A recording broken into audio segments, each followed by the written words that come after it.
to talk about, and largely because this actually has been one of the major challenges for us in practice.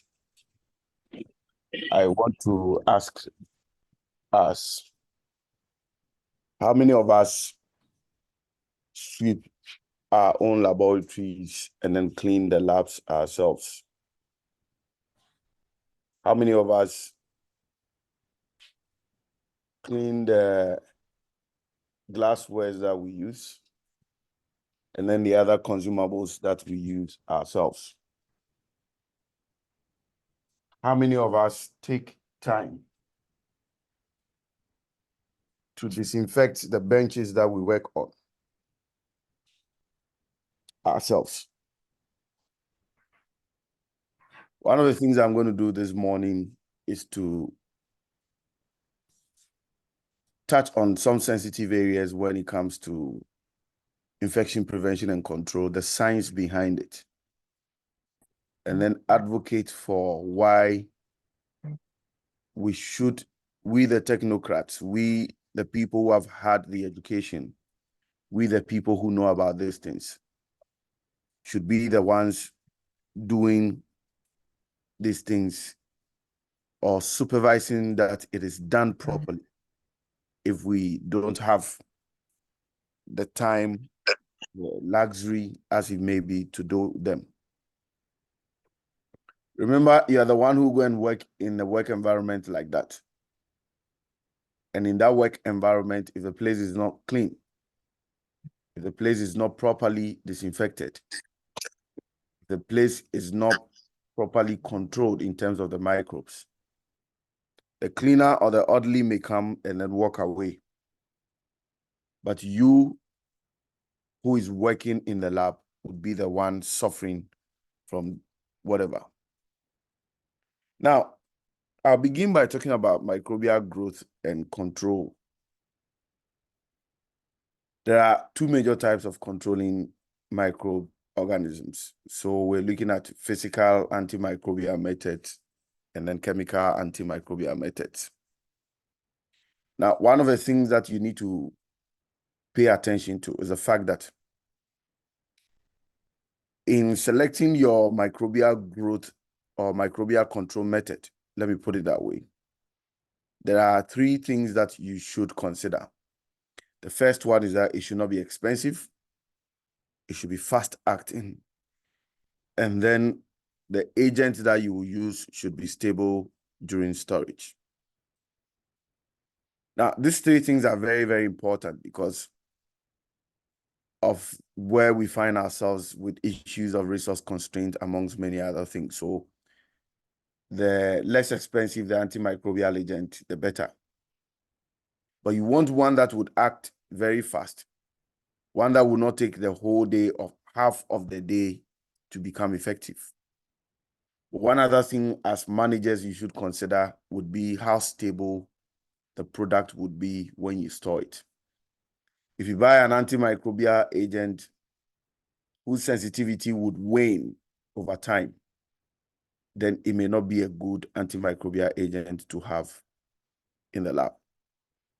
So a perfect agent is one that would control the growth and reproduction of every type of microbe. So here we are looking at even spores, but at the same time would be harmless to humans or the objects that we use. And what is unfortunate is that usually such ideal products would have some limitations and some disadvantages. So before we go into the market to buy any antimicrobial agent, we need to carefully consider. We need to carefully consider the agent and then also approve. We need to carefully consider the agent and also approve its use by doing a scientific review and chemical analysis of the advantages and disadvantages of the product.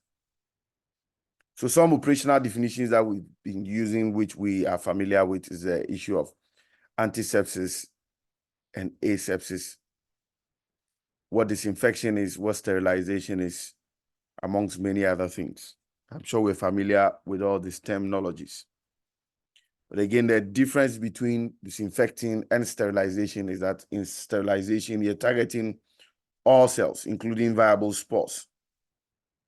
So by the time you're done applying whatever agent you're applying or whatever technique you're applying, all cells would have to be destroyed. Now, one of the things that I also want to draw your attention to in your selection of antimicrobial agents is the type of action that they exert. Now, classically, you have two types of antimicrobial agents in terms of their action, how they work. Now, the first category are those that would disrupt the integrity of the cells, that is the microbial cells, by altering their cell wall and cytoplasmic membranes. So the cell wall and then the cytoplasmic membranes would be permeated in one way or the other. And then the cell, which is a microbial cell, will lose its integrity and then will die. The second type of action are those that interrupt the metabolic and reproductive structures. So they enter into the cell, they target the nucleic acids, they target the metabolic pathways, they target the reproductive pathways. And once they knock off these things, then it deactivates the organisms and then prevents the organisms from growing. So again, when you go out there and you want to buy your antimicrobial agent, this is one of the things you need to consider. You need to look at how the antimicrobial agent works. Does it disrupt the cell wall and the cell membrane, or does it target? So you need to do a little bit of review on the antimicrobial agent by appreciating the action before you go ahead to buy. Now, in cleaning, one of the things that when we engage other people to clean, they do not pay attention to is what I'm about to talk about.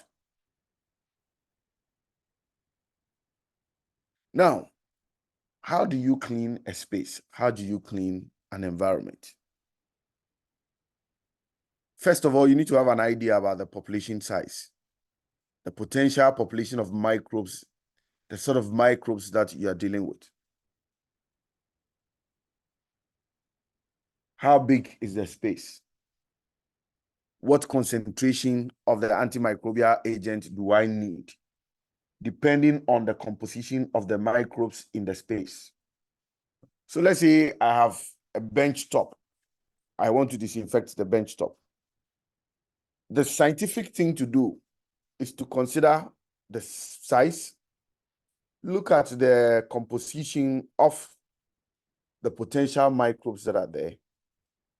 That would inform the concentration of the agent that you have selected, and that would inform the duration of the exposure, the temperature requirements, and what to do in the local environment. If the windows should be open, if the windows should be closed, if the place should be contained, and things like that. My colleagues, you agree with me that the cleaners that we use in cleaning our labs and the spaces do not take any of these things into consideration. So when they even go to the stores to collect the antimicrobial agents, they come back and then they dilute them. By the time they are going back home, you see aliquots of the agents at their back, in their backs, on their bicycles, on their motorcycles, and nobody actually cares. You'd agree with me that the bulk of the hospital-acquired infections are born out of result of how we are unable to clean properly when it comes to the lab.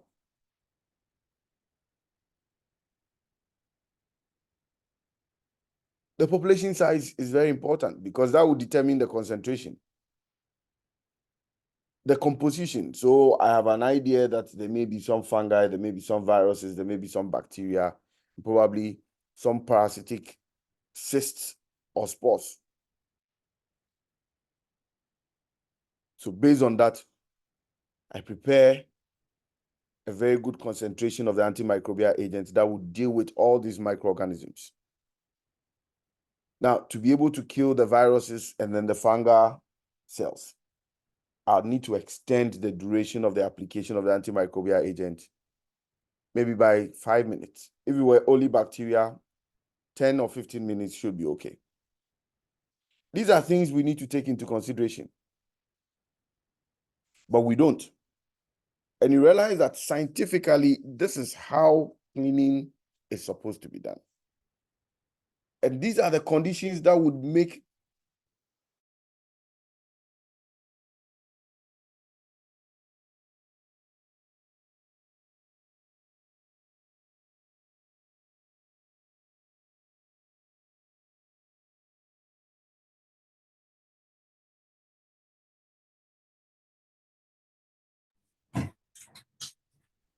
we usually would not assess the thermal death point. We don't even assess the thermal death time. But as a way of quality control checks, Yes, you went off for about 30 seconds. Oh, okay. Sorry. So as I was saying, the conditions that influence how effective antimicrobial agents work largely has to do with these things. And it's important that whoever is cleaning the spaces we work with, the instruments, the equipment we work with, should have a very good scientific knowledge about these things. It is important to know the different types of microorganisms that are present so that when you are selecting a cleaning agent, you know that that agent would not be only effective against bacteria, but would kill all the other potential microorganisms that will be present. It is important to know what concentration, what duration of exposure you need. If it will take 5 minutes to kill bacteria, and it will take 15 minutes to kill or destroy your viruses, if you have that idea, when you're applying the you're applying it based on some scientific concepts. The temperature requirements. Should an antimicrobial agent be applied at room temperature, or should you reduce the temperature for it to work effectively? These are a few of the things that affect the agent. Sometimes the agent is good, the antimicrobial agent is good, but the way we apply it, the conditions under which we apply it, is what would make it not effective. And so it is important that in our discussions and in our interrogations and in our everyday work, we focus a lot more on these conditions. Because sometimes you go to the market and then you buy a very good antimicrobial agent, but you miss out on these things. You apply it and then it doesn't work. Then we come back to complain that, oh, the agent is not good. The agent is not good. It is because scientifically we have not interrogated these things. I mentioned that there are several types of, or two major types of controlling methods. The physical one, which would include heat. Again, one of the things we don't do when we apply heat, let's say we clean our glasswares and other things, and then we put them in the hot air oven. As a way of quality control, we do not assess the thermal death point. We also do not assess the thermal death time. Once cleaning has been done, we rinse and then we put in the hot air oven. We think that it has been sterilized. No. Occasionally, we should be able to interrogate the effectiveness of the heat by taking swabs of some of the instruments and equipment and then culture them to see if there will be growth. Occasionally, we need to interrogate the thermal death time. We need to look at how short the time is needed to kill all microbial agents at a specific temperature. So that in our hot air oven, if we have to reduce the temperature, if we have to increase the temperature, if we have to say that, okay, when we clean our glasswares and other instruments and we put them in the hot air oven, you cannot use it until after about 3 hours. Then that is established. But then it is established based on science and based on evidence. So it is not just enough to clean up your consumables or your equipment or your instruments and then put them in the oven. And then sometimes some people will wait. Once the water dries off it, it means that it is sterilized. No. These are some of the things that would contribute to how infections are transmitted. Sometimes we control microbes using low temperatures, refrigeration. Again, we need to also check the growth and reproduction of microbes, probably at this level. But don't forget that refrigeration techniques are only for short-term storages and other things. And so occasionally you need to employ quality checks to make sure that things that you're keeping at low temperature are not laden with microbes. You can also use filtration methods. You can also use radiation methods. You can also use desiccation and lyophilization methods. One of the methods which I find very, very important in our laboratory settings, especially in areas where we don't run a 24-hour shift, is to use a UV light.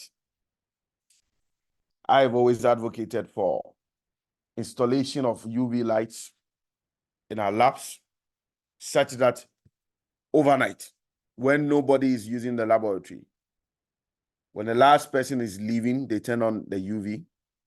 When they come back, they turn it off. But again, because the UV has the potential of interfering with a number of things, including calibration systems, including the stability of some reagents, amongst many others, its use would have to be properly interrogated scientifically. So if you fix a UV light in a room, you need to have an idea about the composition of things in the room and see which of the items may be affected by UV or may not. And so if you have to put some of the items away from direct interaction with the UV light, you do same. But in most clinical laboratories and research laboratories, it has proven to be one of the best sterilizing methods if used properly.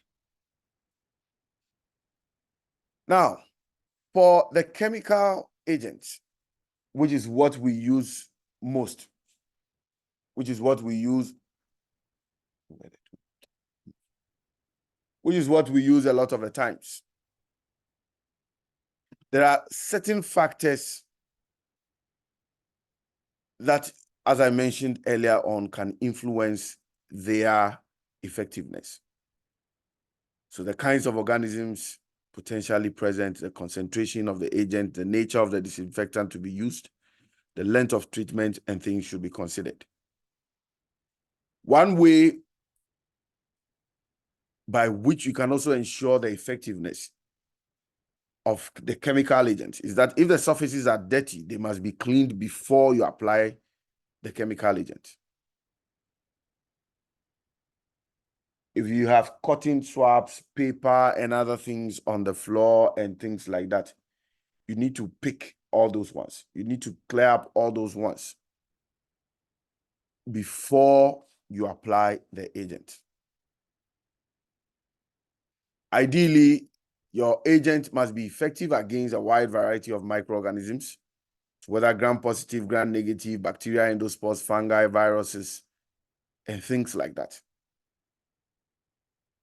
The agent must be toxic for the infectious agent, but should not be toxic to you, the human being, should not be corrosive. It should not affect any of the equipment when it is applied on.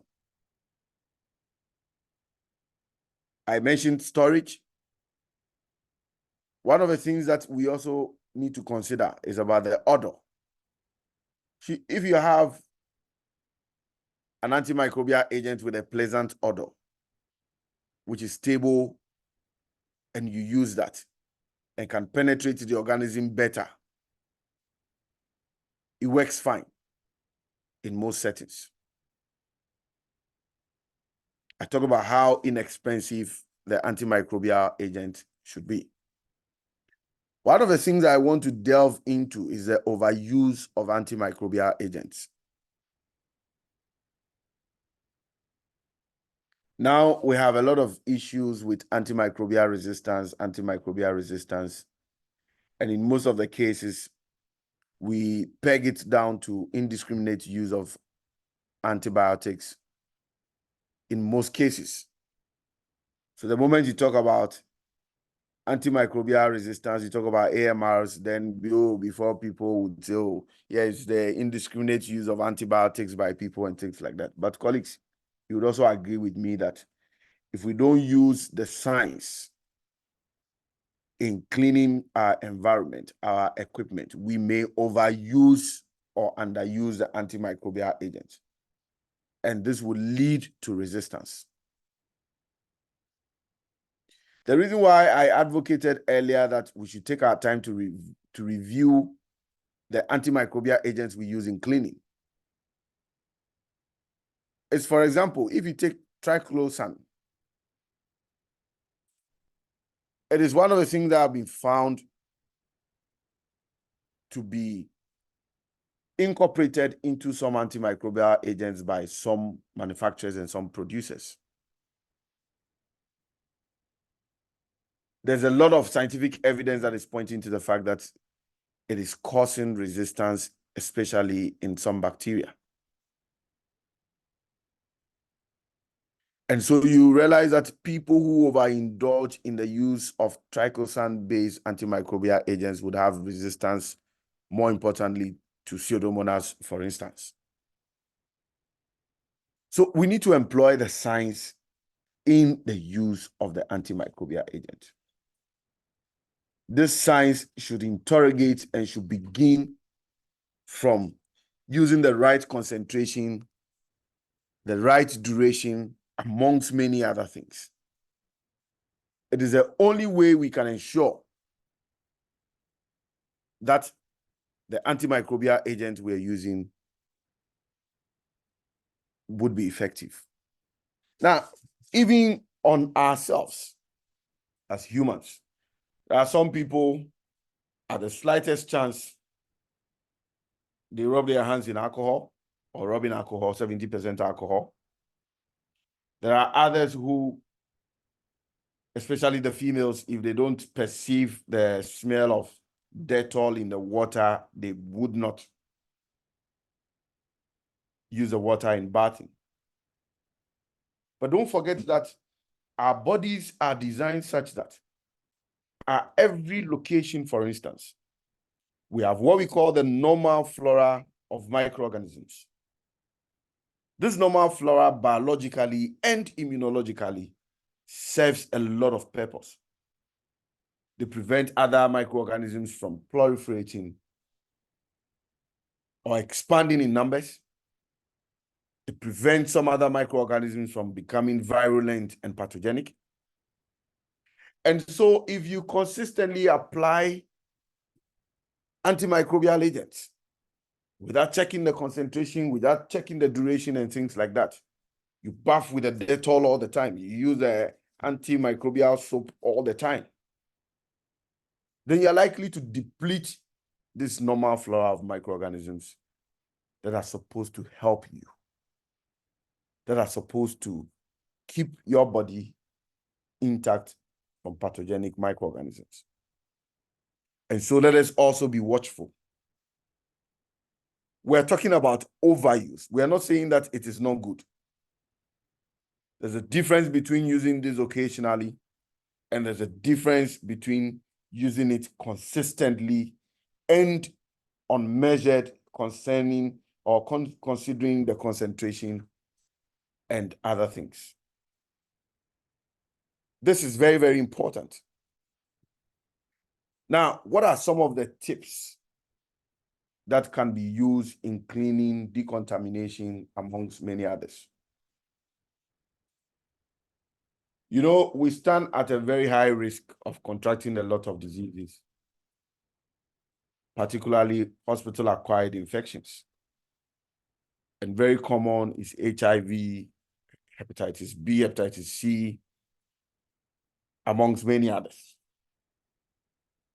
So whether we are assisting in procedures, whether we are drawing blood from the wards, whether we are handling infectious agents, fluids, amongst many others, we need to be very circumspect.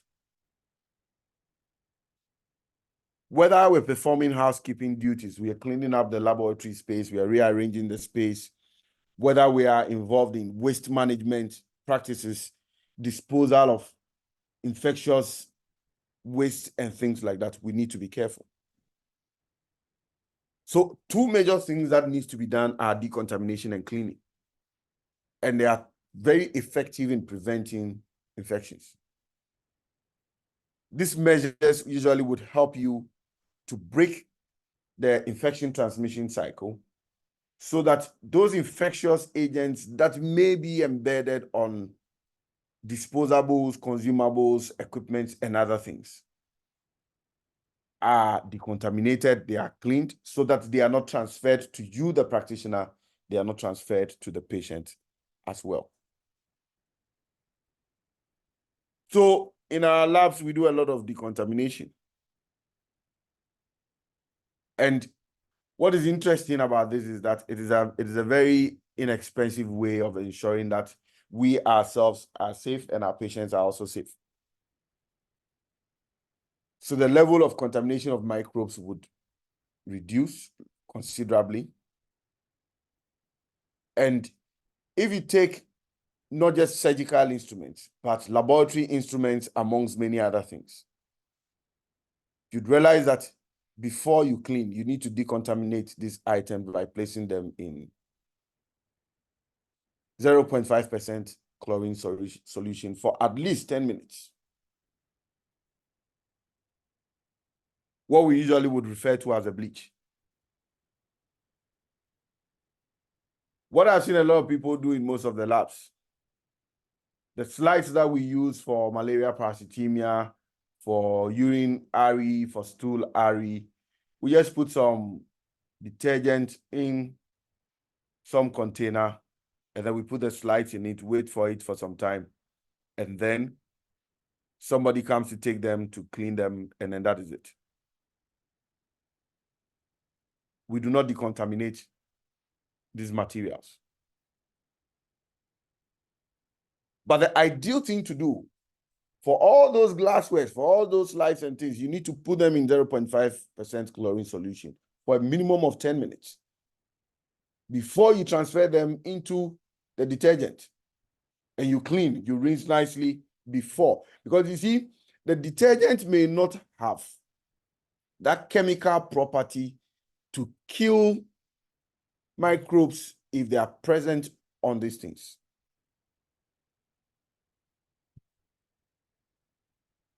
So the cleaning process cannot be complete if the contamination was not initiated. I'll take that again.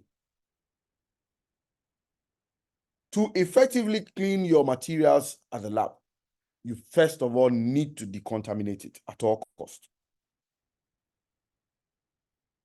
So you can use the best detergents to clean your materials and things.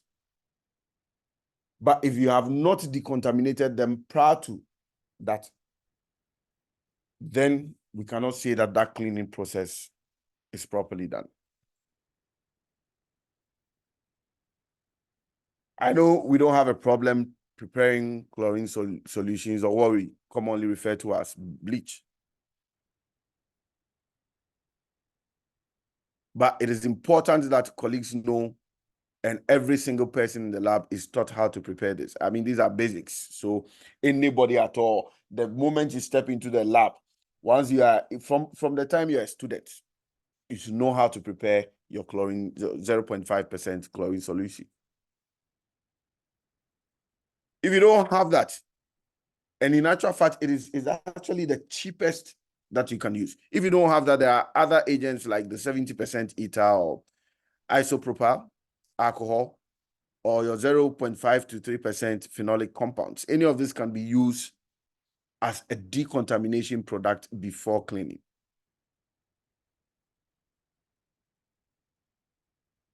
Now, if no disinfectants are available for decontamination, please, you need to take extreme caution in handling such materials before you clean them. As a recommendation, the WHO recommends 0.5% solution for most decontamination, and you can see some of the references that I've put there. And this were things that were done so many years ago, and it still works. Just some tips for you in your decontamination process. Now, for objects that are sharps or objects like scissors, like your forceps and other things, you do not have to put them in metal containers. So you use a plastic container for all those objects. If not, it would dull the sharpness of it. Sometimes if you use a non-plastic container, especially a metallic container, the instruments may rust due to some chemical reactions that may occur between the two different metals, especially when they are placed in water. So do not soak metal instruments that are electroplated. You know, the ones that are not 100% stainless steel. Do not soak them even in plain water for more than an hour because they would rust. And for those of you who live closer to the oceans, you need to even be a lot more careful when you are using these instruments. After decontamination, you should rinse your instruments immediately with cool water to remove any visible organic material before you clean them.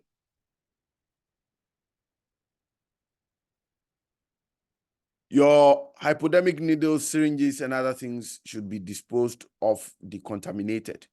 Do not dispose them of without decontaminating them. In areas where you have sharp containers and things like that, make sure that they are 3/4 full. If you have an incinerator, take it to the incinerator, let it be incinerated. If you don't have one, make sure they are properly encapsulated or buried properly.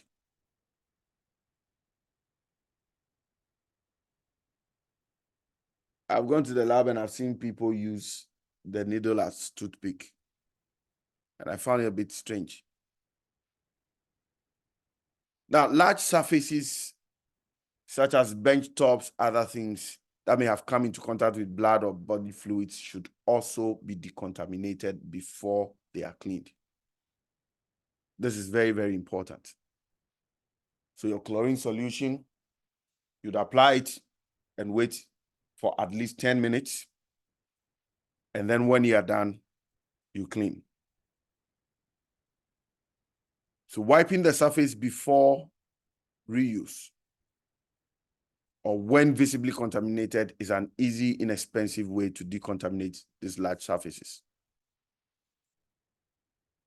And so in attempting to reduce the transmission of microbes, let us bear in mind that before we clean, we have to decontaminate. Now, a few other cleaning tips. Cleaning is important because it is very effective. It reduces the numbers, especially when you have endospores on soiled equipment and things like that. So you need to also be careful in selecting your cleaning agent. Don't just go to the open market and buy any cleaning agent because someone says it's good. You need to do a thorough review of the cleaning agent. Now, in areas where you are using soap, which is very important for cleaning, because water alone may not remove some oils, proteins, and grease, you need to also be circumspect in the type of soap that you use. So bar soaps or powdered soaps should be discouraged, because the fatty acids in bar soaps react with minerals in hard water. So they will leave residues or scum, which are usually difficult to remove. So they clog our pipes and other things. If you have liquid soap, it is preferable because it mixes more readily with water than bar or powdered soaps. You go to some laboratories and then you see So Clean, and then you see Omo, and then you see some other powdered soaps, sometimes Key soap. We should avoid some of this. I know some people say, oh, if you put the soap there, people misuse it. So let's go and buy the bar soap and put it there instead. No. Do not also use abrasive cleaners or steel wool in cleaning. What they will do is that they will create crevices for microorganisms to go and lodge in beautifully. And then you'd find it difficult to clean those crevices. And so they will stay there and grow in large numbers and become infective. You need to wear your gloves whilst you're cleaning. You need to wear your protective eyewear. So your face shields, your apron, make sure your lab coat is properly buttoned. See, you go to the lab these days and you see a lot of people wearing the coat, all right, but it's not even buttoned. One of the things that I've been advocating for is we agreeing on the way to dress in the laboratory. And I'm hoping that very soon we'll get that instrument legislated and then we can share with all of us. You go to the lab and people are wearing anything. People wear sandals, people wear slippers, people wear anything to the lab. How do we expect the other professionals to respect us if we dress anyhow in the laboratory?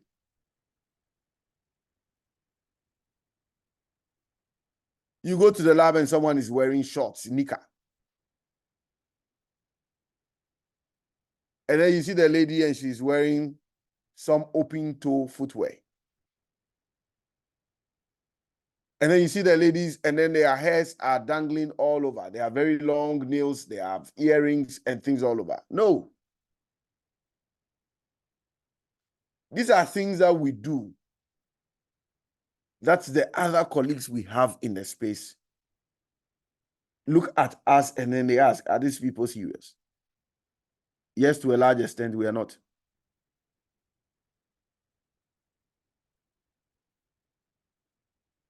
So whilst we observe the use of PPEs, we should also observe the use of the appropriate dressings, especially in the lab. You are going to work in the hospital. You are a lab man, and you are wearing a Chelsea jersey to the lab. Well, you could have worn a shirt and a tie beautifully. And imagine how that would communicate your personality to the client and then to the other workers. I remember when I used to go around to supervise students that were on attachment. I met one of my former students who, in final year, I impressed upon to always wear a tie. And he actually did. And then so many years after school, I went to the facility and he was there. He was the one in charge of the interns. And then I saw all the interns in shirt and tie. and he himself was in shirt and tie, neatly dressed with his lab coat properly buttoned. And I couldn't help but admire him and say a very big thank you to him. He told me that he told the students that you can't come to the lab dressed anyhow because this is our profession. The same way the banker cannot go to the bank dressed anyhow. The same way the lawyer cannot go to court dressed anyhow. It is the same way we cannot also go to the lab dressing anyhow.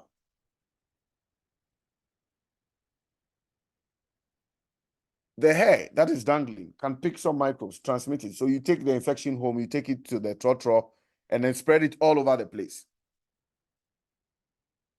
The nails. The worst part lately is that people will be working and then their mobile phones are by them. So they touch the sample, they touch the phone, they touch the sample, they touch the phone. And then when they are done, they put some 70% alcohol and then they say they are disinfecting the phone. Anyway. So a few of the tips would also include rubber or plastic tubings. Some of these things we don't use, but in situations where we use some of these things, we need to keep them properly. The other thing I want to talk about is sterilization. It is also a very important process in controlling microorganisms. Where you have autoclaves, you need to use the autoclaves properly.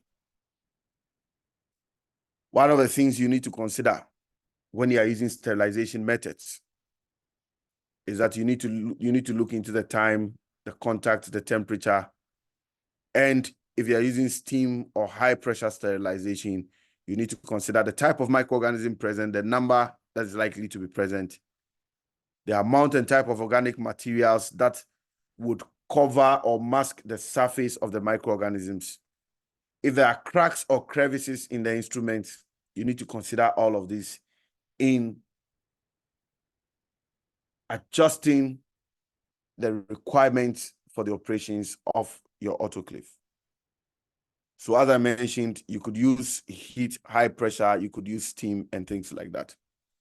Now I want to talk about some standard precautions, which are precautions that you and I need to adhere to at the workplace as a matter of etiquette to provide safety at the workplace.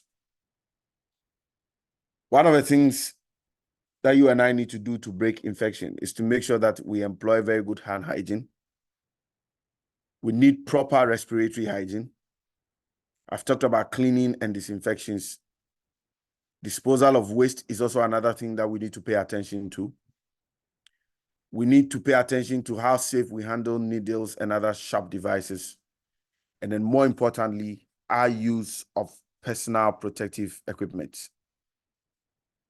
So these standard precautions must be adhered to as a matter of etiquette. It should be a daily life. It should be a way of life for all of us, regardless of whether we appear to be infectious or not, whether we are the ones handling the infectious agents or not. These SOPs need to be adhered to properly.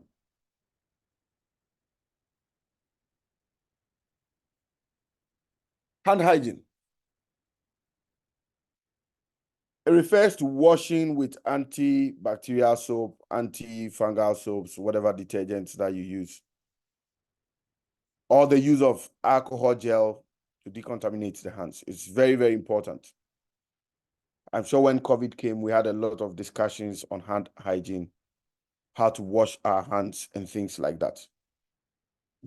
The WHO has recommended, and I'm sure all of us here on this call have gone through some training on how to wash our hands.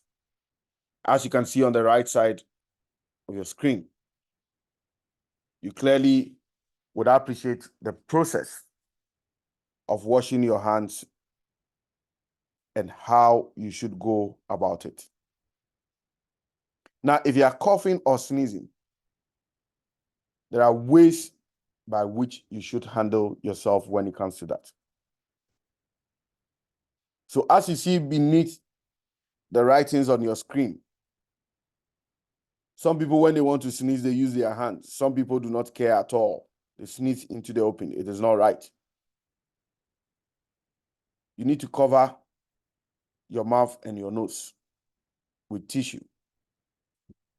Where you don't have a tissue, whatever apparel you are wearing, and this is why it is important that you are in your lab coat, you make sure that you minimize the spread of the droplets to the environment. You can use your towels or your handkerchiefs as well. If you use tissues and other materials, they must be discarded in the nearest bin right after use. And hands must be washed with plain or with water and soap when they are used, particularly in blocking off the droplets. Don't sneeze or cough into your hands and then rub it in your lab coat or in your dress, or some people will rub it on the table or on the door handles and then just leave. No. You are aiding the spread of infections if you do that.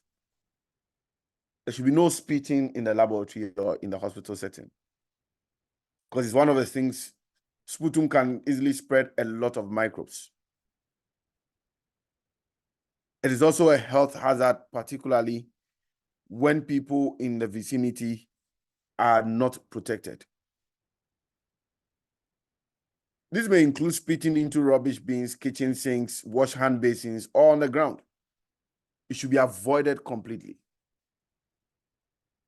The main types of waste would include general waste, organic waste, recyclable products, clinical waste, pharmaceutical waste, biohazardous waste, and chemical waste. All these would have to be disposed of according to the right protocols. So as a laboratory, if you don't have standard protocols for disposal of waste, you need to develop one based on the categories of waste that you have. If you don't have standard protocols for disposing of organic waste, you need to develop one.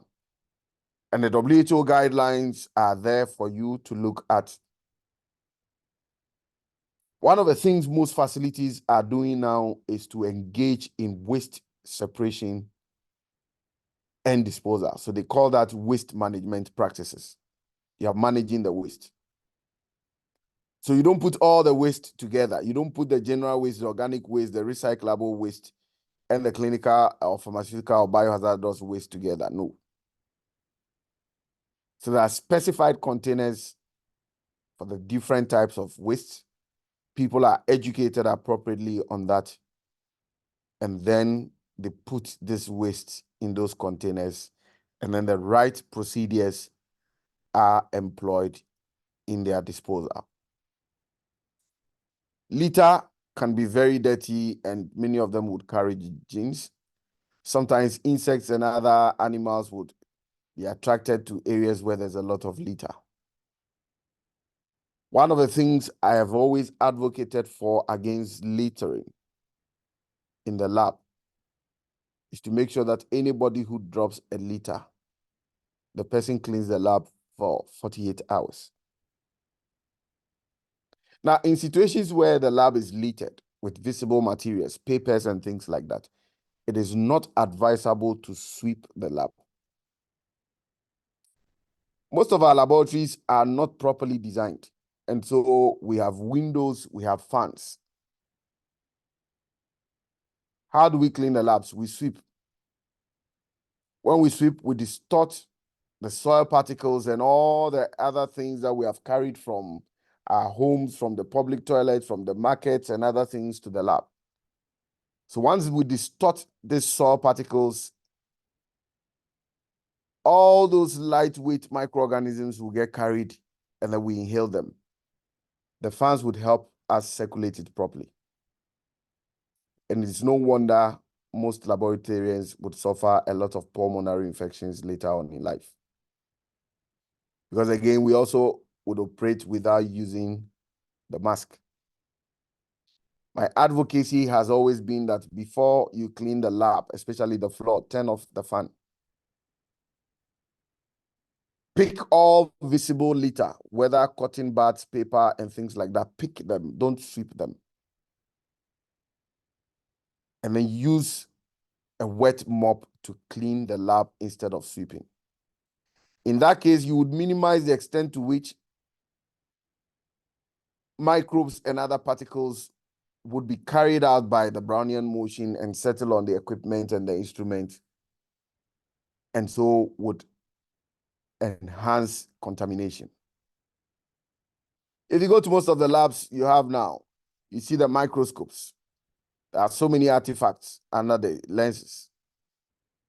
When you haven't put in a sample under the lens and you view through the lens, you see things. Sometimes you see some of them moving. These are usually particulate matters that are generated from sweeping.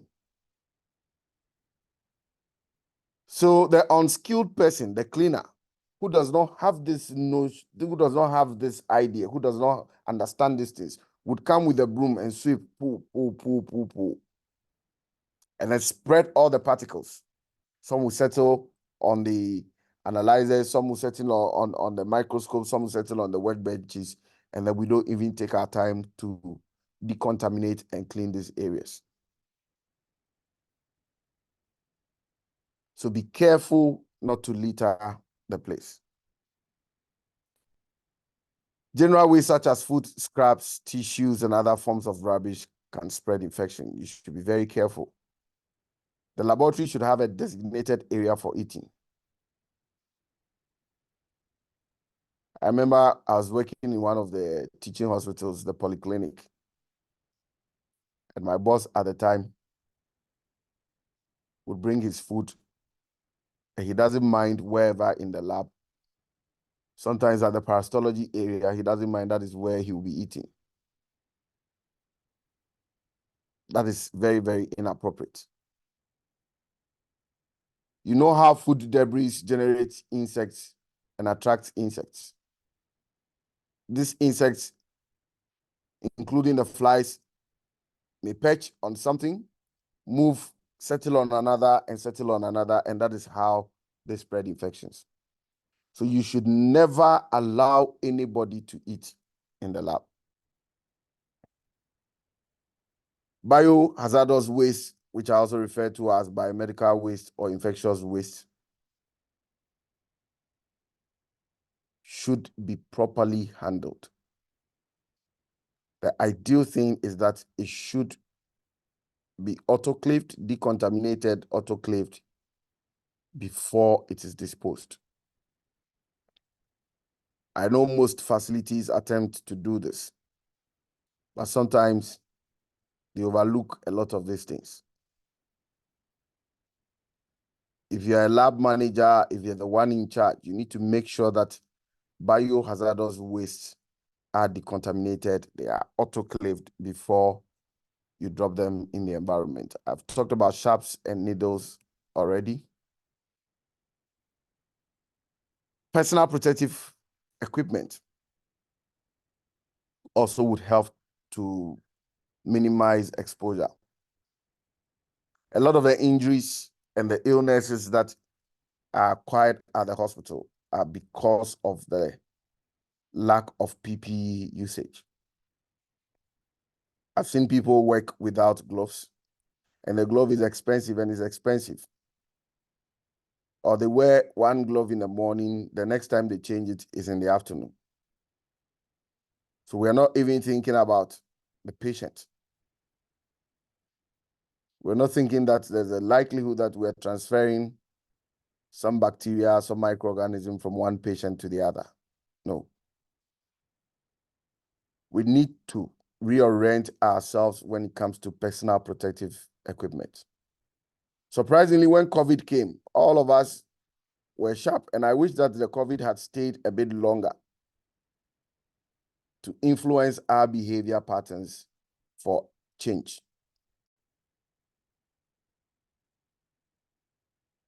The rate at which we use PPEs went up.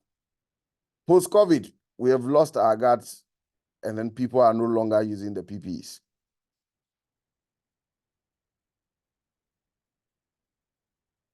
We need to watch these things. Now, all employers are required to train each worker on the use of PPEs. So if you work somewhere and then you have not been trained on the use of PPEs, or you have not had any in-service training on the use of PPEs, then you need to prompt your employer, because it's a legal obligation by our statutory legislation that every employer should train their employees on the use of PPEs. The employee should know when it is necessary, what kind is necessary, how to properly put it on, how to adjust it, how to wear it, how to take it off, and things like that. Because if I am working somewhere and my employer does not take me through all of this, it is also my responsibility to prompt my employer so that I don't become infected.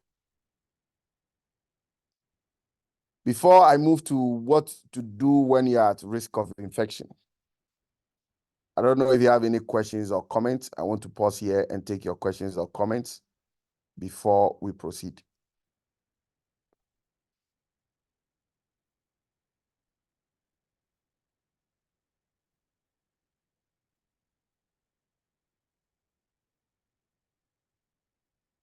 If you have any question or comment, you can just put up your hand. Yes, Lois, please go ahead. Thank you, sir.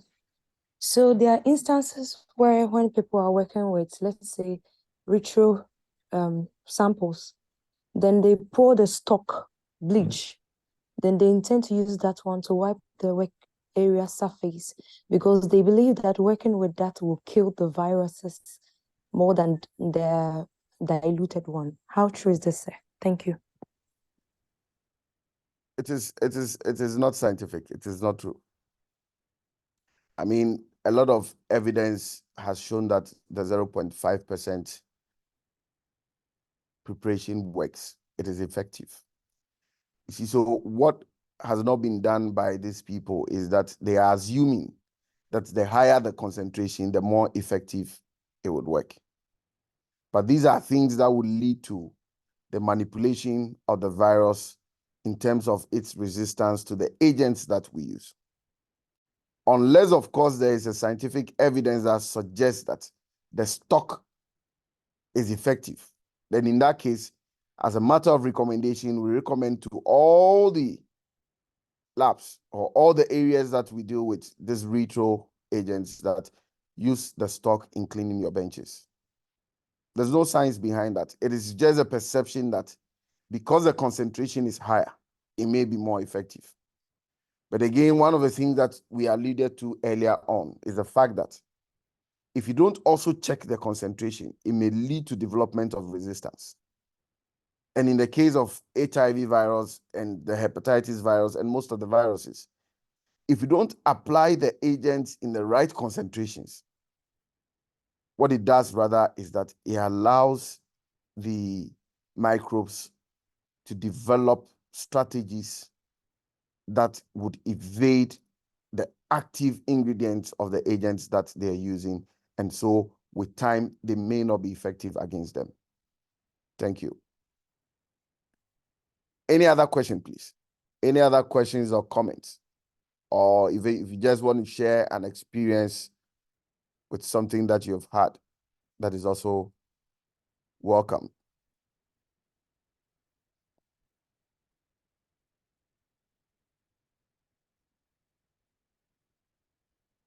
Hello, my people. Let me hear from you. It's a Saturday morning. Any other comment or question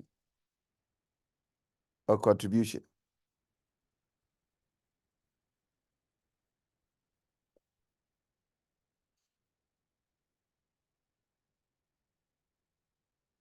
All right. So what do you do when you realize that you are at risk of infection? The first step is that you look for the workplace policy. Now, seek out your safety policy on infection prevention and control, and then follow the steps for reporting. Every establishment has a way of doing that. So depending on the protocol that has been laid down or the policy that has been laid down at your workplace for reporting risk of infection, you need to follow that. So as we engage in this discourse, if you have not seen that before, if you are not privy to any of that before, I think that the first thing you need to do on Monday, or if you go back to work today or tomorrow or within the week, is to look out for the policy on what to do when you're at risk of infection. In most cases, the first point of call is to speak with your supervisor or the officer in charge or the senior manager or the human resource person, or in places where you have your health and safety officer is the first person you need to contact. And then you follow the protocols that have been given. The next thing is that you need to let the person know. Whenever you feel that someone is at risk, be comfortable and safe enough to do so, and make it clear to the person who is showing signs and symptoms of infection that they need to take time away from work or they need medical attention. So you have a colleague who is constantly coughing, who has severe cold, and you think that this person may be at risk. So you have someone who is showing some signs and symptoms because they've been exposed. You need to let the person know in clear, concise language that I think that you may be at risk, you need medical attention, and so we need to get you checked. Don't say that there is nobody to replace this person or there is nobody to work in this person's stead. So you will not let the person seek medical attention. No. If you're not comfortable with approaching the person or you feel a risk to your own health and safety, you cannot approach them directly. You can do that through another person.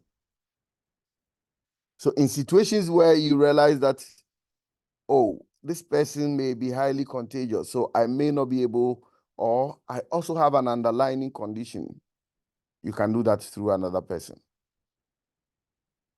You always need to report the risk for an infection to your superiors or your managers, your health and safety representative, or your senior management people.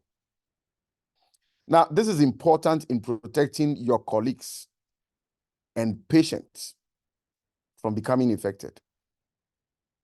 So I think that I did something outside the hospital and I stand the risk of developing this infection. So I need to let my supervisor know. I need to let my health and safety person know. So in doing so, I'd explain to them what happened, and then we all would take steps in making sure that no other person is infected. Now, if your supervisor or manager is involved, you may go to another manager or speak with your HNS representative and make sure that the right protocols are followed. There are instances where people will come to work, they know that they have been exposed, they know that they are suffering from something, but then they will keep it to themselves. If you do that, you're putting the rest of the workforce at risk. Information required in your report. You need to indicate the date, the day, the time, the location of the exposure. If there are other people involved, you need to include them. If there's a source person, if it is known, you need to include. You need to explain how it happened. And you need to give an indication of who else had been exposed. If you sat in a trotro, or if you sat in a taxi, or if you took an Uber, or if you gave someone a lift, you need to indicate. Your employer may ask that you give some written record of all the information that is above, and it is supposed to help take steps to minimize the spread of the infection. It's supposed to take steps to minimize the spread of the infection. So it is important that we pay attention to some of these things. Now, In situations where somebody suggests that you are at risk for infection, what you need to do is to follow these steps. You don't need to get angry. If someone suggests that you are at risk, you need to stay calm. You need to seek to understand their feedback, what they are communicating to you.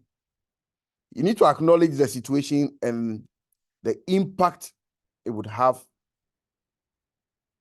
especially on you and the people around.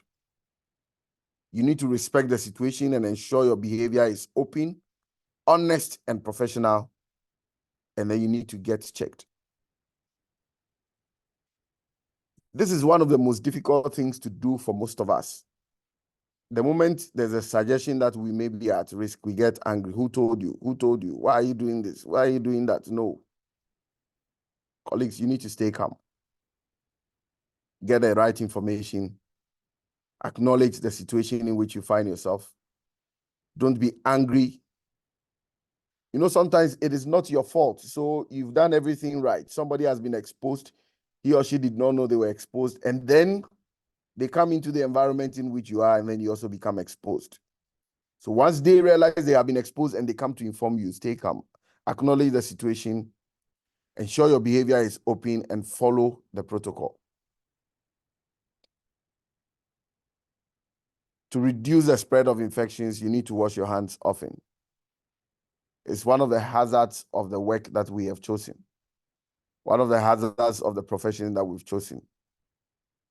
So we cannot leave our nails that grown. We need to wash our hands.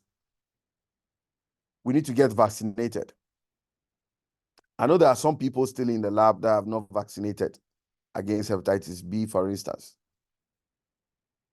When COVID came, there were some laboratory staff that felt that, they believed in all the conspiracy theories and then the other side of the science. So they did not vaccinate. Vaccination or immunization reduces your chances of contracting diseases. And so if there are recommended vaccines, you need to take them, and you need to be up to date with the vaccines. So those of us who have not taken our COVID boosters, we need to take them. Those of us who have not taken our hepatitis B vaccines, we need to take them and take the boosters. I would also say that you use antibiotics sensibly. Unless otherwise prescribed or unless otherwise directed, do not go and take antibiotics just by yourself. Sometimes the common cold you are having is just a change in the weather. So all you need to do is to hydrate properly, eat your fruits and vegetables, and then you are okay. The danger with the use of antibiotics is that a lot of people begin, and then once they get better, they forget to complete the dose. So the non-completion of the dosage is what usually would lead to the resistance that we see in the environment and things like that. Colleagues, I think that you should stay at home if you have signs and symptoms of an infection. Don't go to work if you are vomiting, if you have diarrhea, if you're running fever. Don't also abuse this, because there are people, because they don't want to come to work, they say, oh, boss, today I woke up, I'm not feeling fine because I'm vomiting, I have diarrhea, I'm running fever. No. Yes, this may be signs of infections that are likely to be transmitted from you to other persons. But do not abuse this process, because it will be highly unethical for you to be healthy. I remember I was working with somebody once in Kumasi, and then he reported that he wasn't feeling well. He couldn't come to work. Only for me to go to town to go and grab something in town, and I saw him in the thick of affairs, busily carrying things, helping someone to pack things into a vehicle in town. And I was like, cool. Well, you're not the one who said you're not feeling well. All of a sudden, you're even well to help someone carry their stuff. That's highly unethical. if you have hot zones, make sure you disinfect them. See, these areas would include the reception, shared areas, the meeting rooms, the lunch rooms, the telephones, the wet areas, the toilets, the shower, the changing rooms, and things like that. One of the places that we do not usually disinfect is the changing room, where we come and then we hang our street clothing and wear our lab coats, or where we keep our lab coats. It should be one of the places we should be disinfecting most of the time, because these areas can have very high concentration of microorganisms. So it is important that we disinfect these hot zones. It would be ideal for us not to share personal items like drinking glasses, eating utensils, and things like that. When you're done eating, clean your own plate, clean your own drinking glass, clean your own utensils. It minimizes the extent to which other people touch these things, and so there is no contamination. Finally, I want to say that each of us have a responsibility to maintain high standards of personal hygiene and follow infection prevention and control principles at the workplace. It is only when we contribute towards infection prevention and control that we can have benefits which would include increased productivity, because the workforce will be healthier. There will be decrease in absenteeism due to sicknesses. So you can have everybody working healthily throughout the year. Remember, the more people get sick, the more our workload increases, and the more we are also likely to break down. It will reduce the spread of infection at the workplace. It would increase the reputation of the work environment. And so people outside will say that, oh, this place is very neat, this place is very well kept, and then the recommendations will come, and then the money and the blessings and other things would also come. So on this note, I want to bring my discussion to a close. If you have any questions or comments, I'll take them, and then we can call it a day. Over to you, my moderator.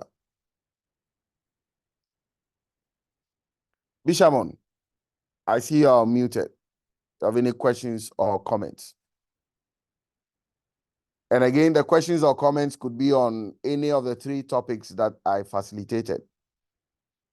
So we talked about clinical communication, we talked about conflict, managing conflict, and then today we've looked at control of microorganisms, infection prevention, and control. Any questions or comments, please?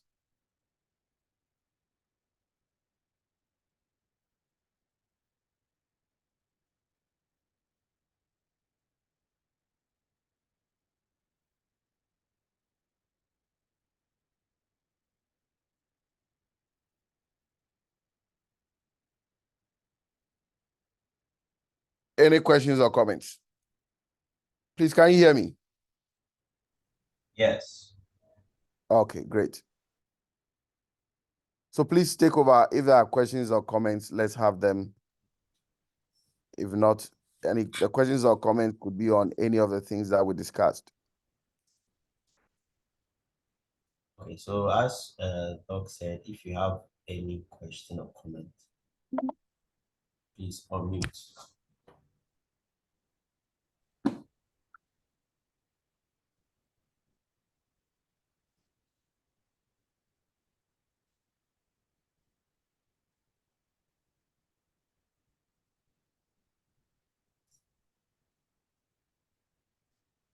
So I take it that there's no question or comment. All right, so if there's no question or comment or clarification, I want to use the opportunity to say a very big thank you to all of you for making time to go through this. It is my hope that we have not just listened, or we've just not logged on and put our phones or our laptops or our computers somewhere But again, we'll take all these into practice. It is my hope that we would become agents of change by propagating these things. We need to ensure that we communicate well within the work environment because our patients are paramount. In situations where there are conflicts or conflicts arise, we need to take steps to resolve the conflicts. And then more importantly, we need to make sure that we adhere to infection prevention and control practices. And I'm sure Dr. Boachi also took you through transfusion and blood product transfusions, what to do and what not to do, what the requirements are, and things like that. So I want to say a very big thank you to you. I want to say a very big thank you to Advanced Global for giving me and Dr. Boachi the platform to share with you a few of the things that we already know and are doing. And so we want to encourage everybody to continue the good work and stay safe. Thank you. Right, so on behalf of Advanced Global and the principal, I'd like to thank Dr. Ishel for his time throughout. And, hopefully we get to see him next year. So this next 5 minutes, so Doc, if you have something you can just, you are excused now. This next 5 minutes is about questions or comments about the training. So you have a question which is outside of what any of the facilitators has done or has taken us through. You can ask it now about registration, about anything else.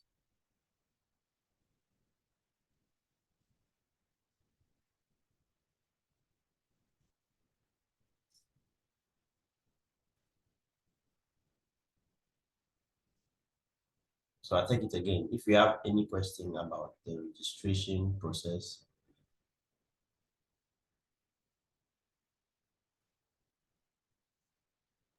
Yeah, hello.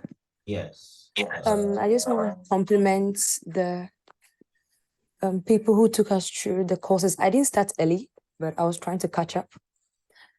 I believe they did very well. It's very educative. And when we go through, I believe we'll get the slides, right? The recordings.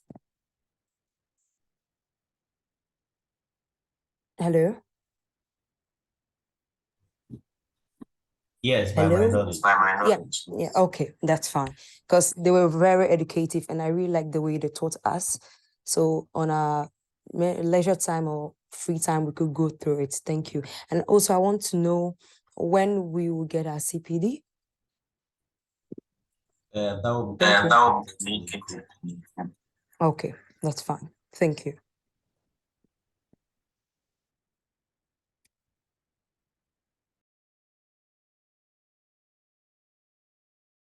Solomon, please unmute and proceed. Yes, sir. Thanks so much for the opportunity. It was just about the slides. I wanted to find out if we can have access to the slides after this particular session. Thank you. Yes, I think Doc even mentioned it during his presentation. So by my knowledge, I think you will have access to that. Okay, thank you, sir. Okay.